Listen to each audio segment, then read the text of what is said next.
दोस्तों, आप सबका हमारे YouTube चैनल पर हार्दिक स्वागत है। देखिए, कहा जाता है कि भारतवर्ष की जो विविधता है उसे और स्पेशल बनाती है। विविधता में एकता ही हमारे देश की सबसे बड़ी ताकत। विविधता में एकता जीवन में उसी प्रकार से मिली हुई है जैसे शरीर में रक्त मिला रहता है। जिस प्रकार से बिना रक्त के जीवित रहना संभव नहीं है, उसी प्रकार से बिना विविधता के भारतवर्ष का जीवित रहना संभव है। भारतवर्ष के विभिन्न भागों में अलग अलग प्रकार का मौसम है। कहीं पर ठंडी पड़ रही है तो कहीं पर भीषण गर्मी की चपेट में पूरा प्रदेश पड़ा हुआ है। निश्चित रूप से अभी कहीं के पारा 48 पार हो रहा है, कहीं 50 का आंकड़ा छू रहा है। गर्मी का स्तर अभी बढ़ेगा और निश्चित रूप से अब जो है आगे आने वाला समय बहुत ही भयावह होने वाला है। तो बारिश होगी, लेकिन अभी उसके लिए थोड़ी सी प्रतीक्षा करनी होगी। अभी इंतज़ार है और इंतज़ार के पश्चात ही कुछ होगा। दोस्तों, मैं आप लोगों को बताना चाहूँगा कि प्रवक्ता, टीजीटी, पीजीटी, एलटी, इन सभी भर्तियों की तैयारी अब आप लोग शुरू कर दीजिए, क्योंकि देखिए पूरी तरीके से कार्यक्रम घोषित हो चुका है। आधिकारिक तौर पे आप लोगों के बीच में जल्दी आ जाएगा, है ना। बीएड डिग्री धारकों को सम्मिलित कराने का जो कार्य है वह प्रगति पे चल रहा है और बहुत जल्दी ही ये साकार रूप में आपके समक्ष आएगा। आयु सीमा में छूट भी आप लोगों को मिलने जा रही है। आयु सीमा की छूट का मामला हम लोगों ने काफ़ी दिनों से उठाया हुआ था और अब स्वयं प्रधानमंत्री जी ने इस बात के लिए आश्वस्त किया है कि वो प्रदेश सरकार से बात करके मैटर को क्लियर करेंगे। मैं एक चीज़ बताना चाहूँगा कि यहाँ पर शासन वैसे भी अब ऐसा कोई मुद्दा विपक्ष के हाथ में नहीं देना चाहता जिससे वो कोई प्रोपेगेंडा फैलाए, क्योंकि कहीं न कहीं झूठ बोल करके विपक्ष ने वोट हासिल किया। बेरोजगारों को भत्ता देंगे तो महिलाओं को 8500 रुपये देंगे हर महीने, खटाखट। हाँ, और मिला कुछ नहीं किसी को कुछ। मुस्लिम महिलाएं जा कर के, क्योंकि उनके कोर वोट होते हैं, वो लोग कोर वोटर होते हैं। इस बार एक तरफा वोटिंग हुई है। सरकारी कर्मचारी, है ना, उनको पेंशन चाहिए थी तो सरकारी कर्मचारी पूरी तरीके से सपा को, कांग्रेस को वोट किए। उनको पेंशन चाहिए थी, पेंशन भी नहीं मिली, सरकार भी बीजेपी की बन गई। वोट तो पूरा उनको मिला लेकिन पेंशन नहीं मिली बेचारों को, है ना। हमारे साथ के भी कई बेचारे हैं, उनको पेंशन नहीं मिली, पेंशनवा पाते रह गए। हम कहे यार जो मिल रहा है उसे भगवान का प्रसाद समझ के वो करो, है ना। निकम्मेपन की फीस लोगे क्या? कोई काम नहीं करना, जाके बैठ करके व्हाट्सएप चलाना और पेमेंट पा रहे हैं 60-65 हज़ार, 70 हज़ार, है ना। कई तो जो बहुत पुराने हो गए हैं वो इतना ज़्यादा पा रहे हैं, 1 लाख तक वेतन पा रहे हैं।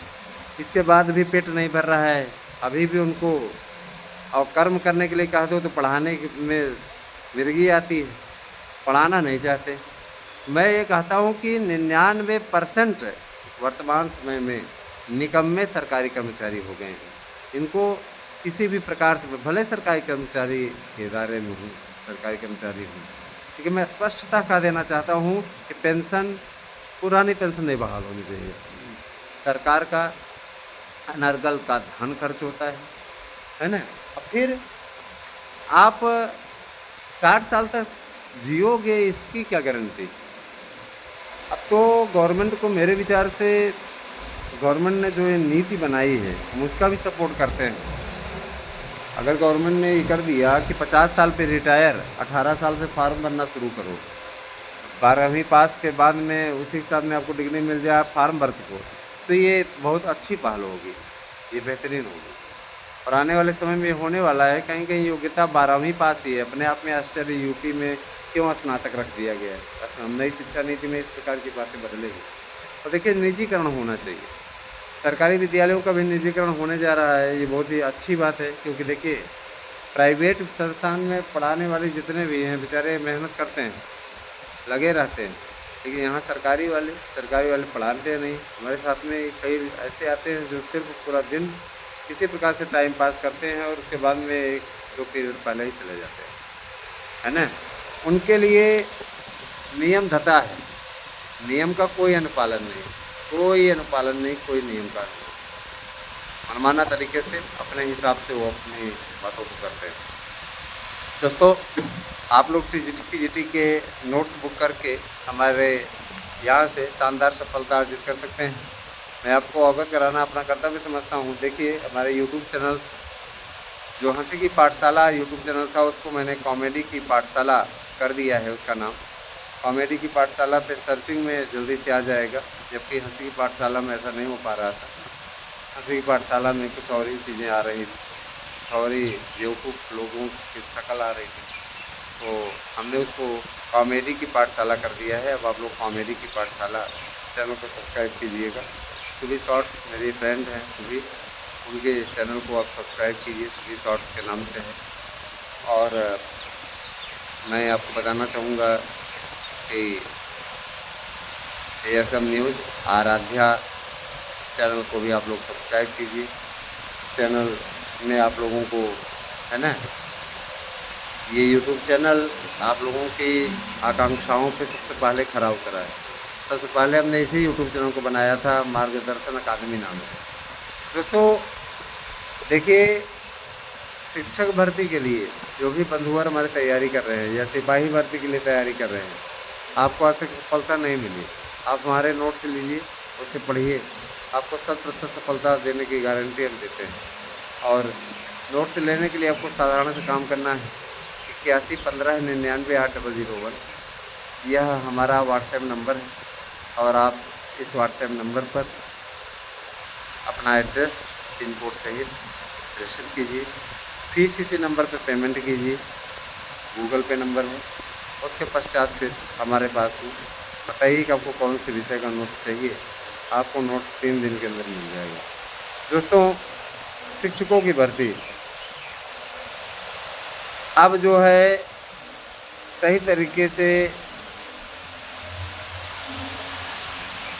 होगी, क्रमबद्ध तरीके से। और कहा भी गया है कि समयबद्ध तरीके से भर्तियाँ कराई जाए, एक क्राइटेरिया बनाया जाए, एक समय बनाया जाए, जिसके बाद अब भर्ती कराई जाए, किसी प्रकार कोई बहाना न किया जाए।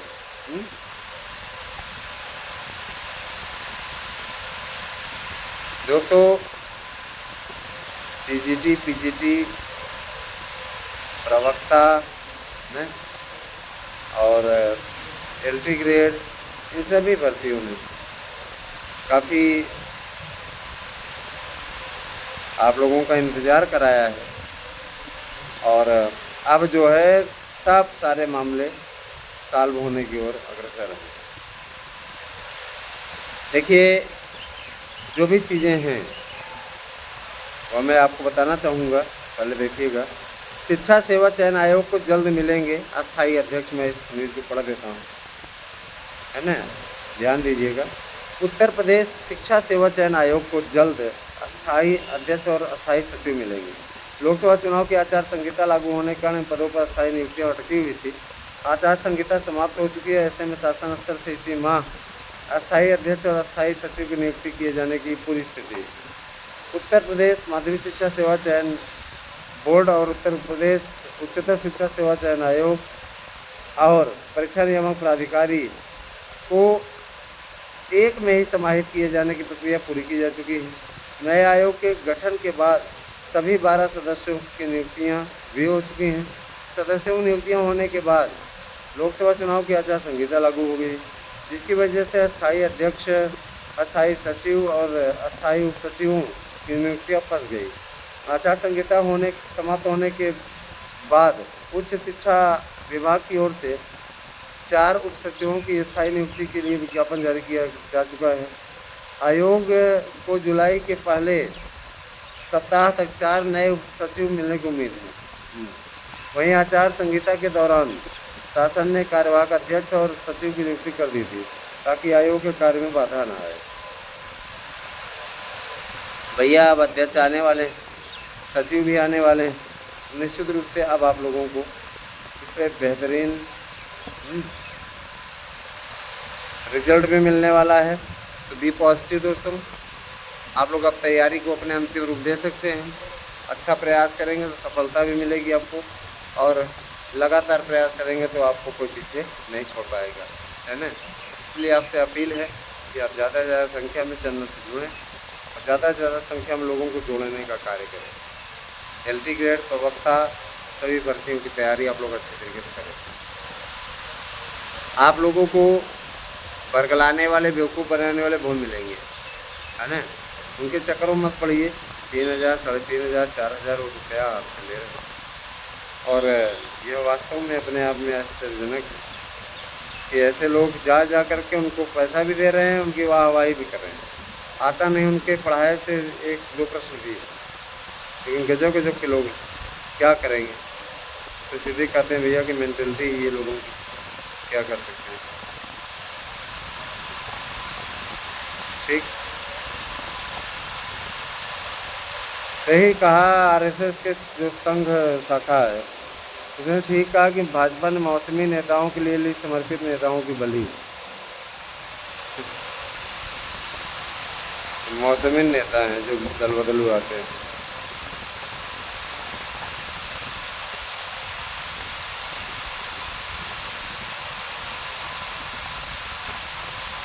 देखिए दोस्तों, TGT, PGT, प्रवक्ता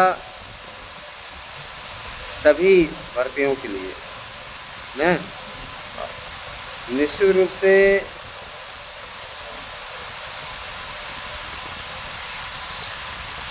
अब तैयारी आप लोगों को करना होगा।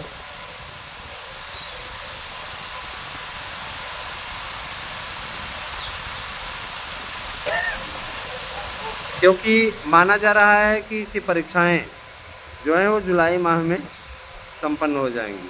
तो आप लोग तैयार हो जाइए।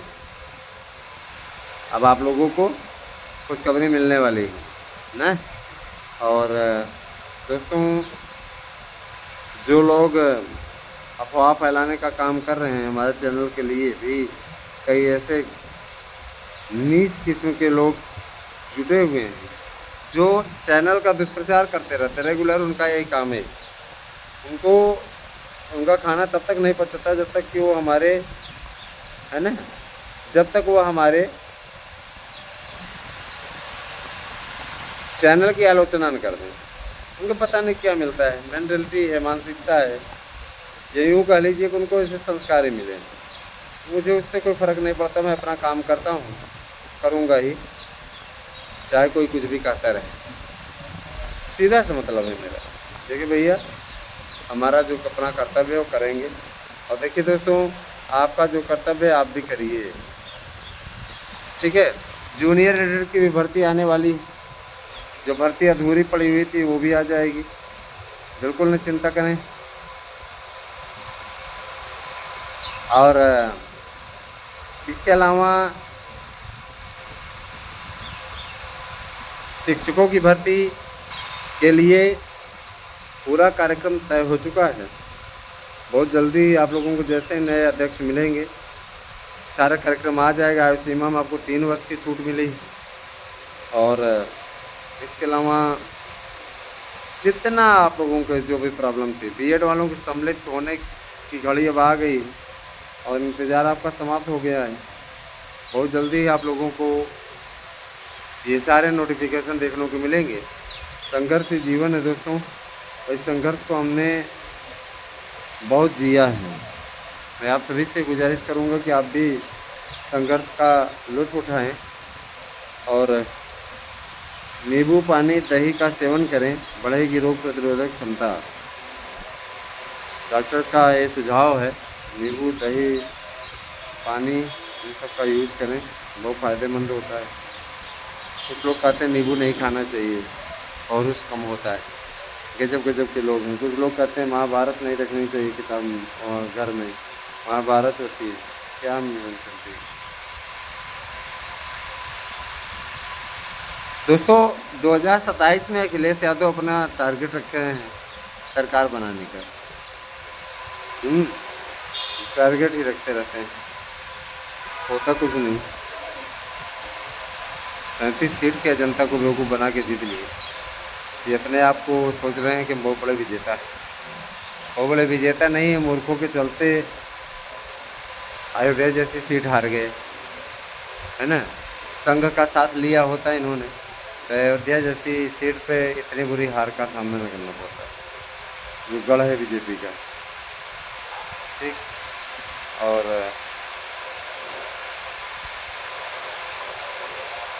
देख लीजिए ये स्थिति। पप्पू का ये कहना है कि प्रियंका लड़ती 3 लाख वोटों से हार जाते मोदी, तो जाके ट्राई क्यों नहीं की।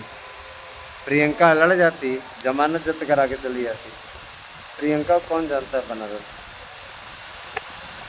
प्रियंका की हिम्मत तो अमेठी से लड़ने की नहीं हुई यार, जाके तुम ट्राई कर लिए होते। प्रियंका लड़ती तो इसी प्रकार से वोटिंग भी होती है ना, वहाँ पूरा संपूर्ण वोट होता और उसके बाद में मोदी विजेता घोषित होते। अगली बार ट्राई कर लेना अगली बार ट्राई कर लेना, मोदी के सामने जीतेंगे। लोगों की मेंटेलिटी इस प्रकार की हो गई है, थोड़ी सफलता मिल जाने पर निश्चित रूप से